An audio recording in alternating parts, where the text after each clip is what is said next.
Yeah, like you really do need to have those milestones, that's what we'll Yeah. call them, milestones along the way. Like again, you might have a larger goal, but we need to have some sort of way of tracking that over time. How do we know we're in alignment with that? Again, you might be like, again, I need to lose 20, 30 kilos. Like it's not like if you're like, oh, I'm going to do that in 6 months, you could be losing half a kilo here and there every 2 weeks, and then you're going to do this mad rush at the end to achieve that. No, we need to know that we're on track with what we're trying to do. So you go, okay, the 6 month goal is X. How do we break that X down into mini goals every week, every month, every however long it's going to take, so that's really important in terms of making that timeline. And this is why we go into these like very short-term goals, short-term, medium term. It's basically just refining and breaking down your goal further, right? So you've done your SMART goal setting. You think you're kind of ready. You're like, oh, I'm ready to go with this stuff, right? You're not, right? There's a few things that we need to actually put into place. So, okay, we've got specific goals. That's all we've accomplished right now. We have a vague timeline. We have, somewhat of a priority list, right? And you've maybe gone, okay, these are my top 5 goals that I'm working on right now. So we have somewhat of a priority list, and they might be, we have 4 buckets. You're like, this is my education, this is my career, this is social, family, friends, whatever, and this is my health and fitness stuff, right? I always encourage my clients, I'm like, look, 3 to 5 goals. That's all we can focus on.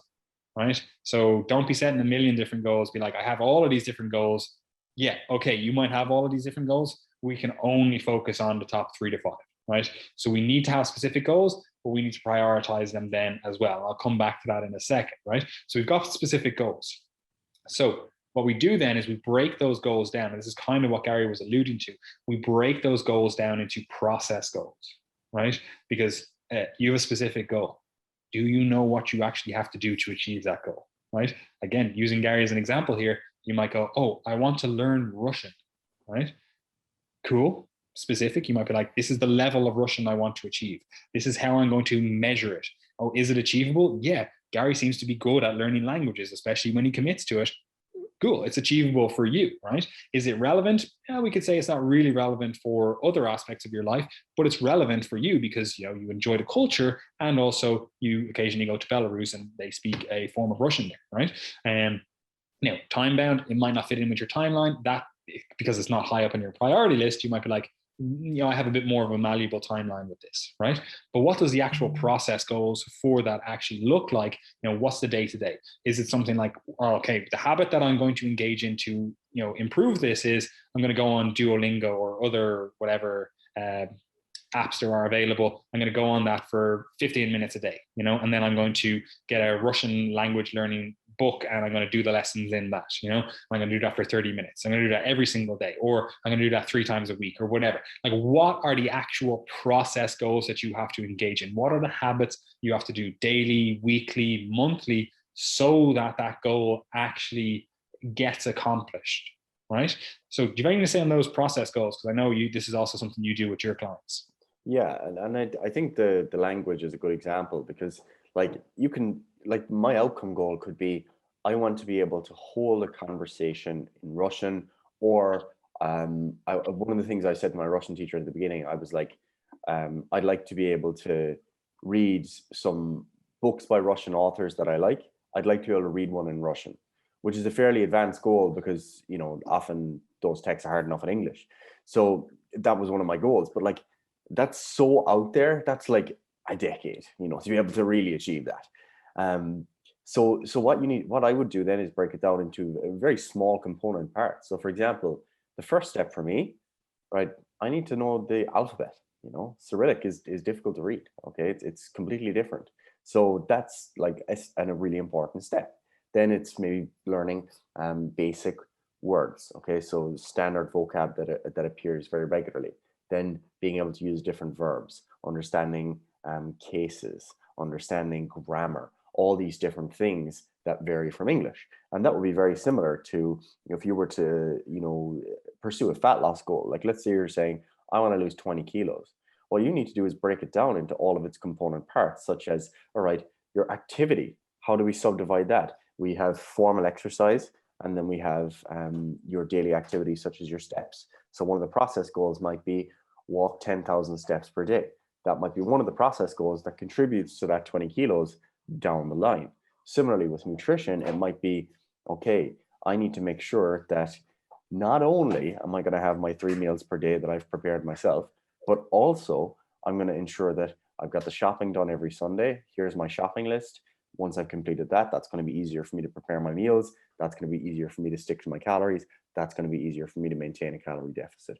So you've got all these different steps along the way to achieving that goal.